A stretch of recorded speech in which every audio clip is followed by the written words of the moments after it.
ঘর থেকে মাত্র একটু দূরেই তৈরি হয়েছে এক নতুন সমুদ্র সৈকত, যাকে অনেকেই মিনি গোয়াও বলে থাকে।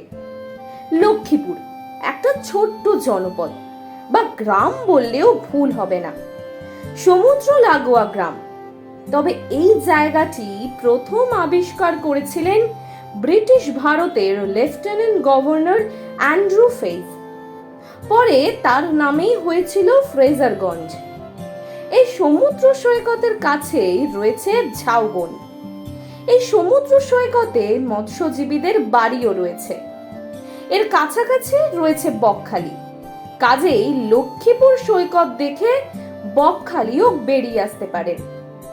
লক্ষ্মীপুর সমুদ্র সৈকত কাছে, একে ভার্জিন বিচও বলা হয়ে থাকে। এখানে পর্যটকদের খুব একটা ভিড় দেখা যায় না। সৈকতের আশেপাশে রয়েছে বড় বড় উইন্ডমিল, সেটা সৈকতের সৌন্দর্য অনেকটা বাড়িয়ে দেয়। পরিষ্কার পরিচ্ছন্ন নির্জন এই সৈকত সুন্দর করে সাজিয়ে রাখা হয়েছে। রয়েছে সুন্দর সুন্দর বসার জায়গা, দোকান বাজারে সেরকম ভিড় নেই সেখানে। নিরিবিলিতে অনেকটা সময় কাটিয়ে দেওয়া যায়। গোয়ার মতো খুব বেশি উত্তাল নয় এই সমুদ্র। এটা অনেকটা দুধের স্বাদ ঘোলে মেটালো বললেও ভুল হবে না। কিন্তু তাতে ক্ষতি কি? রোজ রোজ গোয়া যাওয়া তো সম্ভব না। তার জায়গায় বরং এই মিনি গোয়ায় বেরিয়ে আসা অনেক সহজ। গোয়ায় মানুষ জীবনে একবারের বেশি খুব একটা যেতে পারেন না। একে তো আমাদের রাজ্য থেকে অনেকটা দূর, তার উপরে আবার আমাদের মতো মধ্যবিত্ত মানুষের পক্ষে রোজ রোজ সেটা করা সম্ভব না।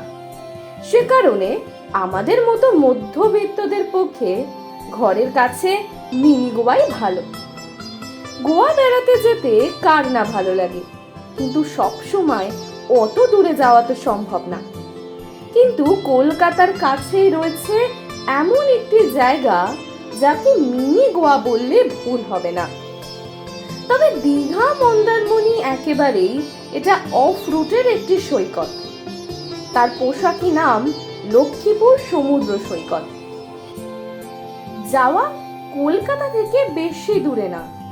শিয়ালদাহ স্টেশন থেকে নামখানা লোকাল করে আসতে হবে নামখানা স্টেশনে। সেখান থেকে বাসে করে যেতে হবে।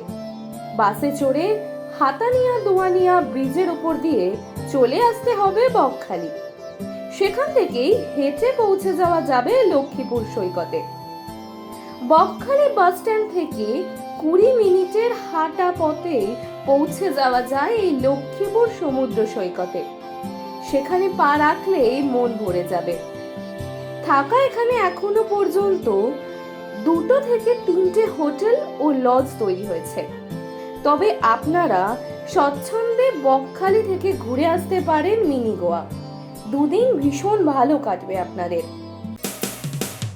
মানুষের পাশে মানুষের সাথে আমরা আছি এই বাংলাতে। আপনারা দেখছেন সংবাদ শিরোনাম। দেখলেন তো অনেক কিছু, এবার দেখুন নতুন কিছু।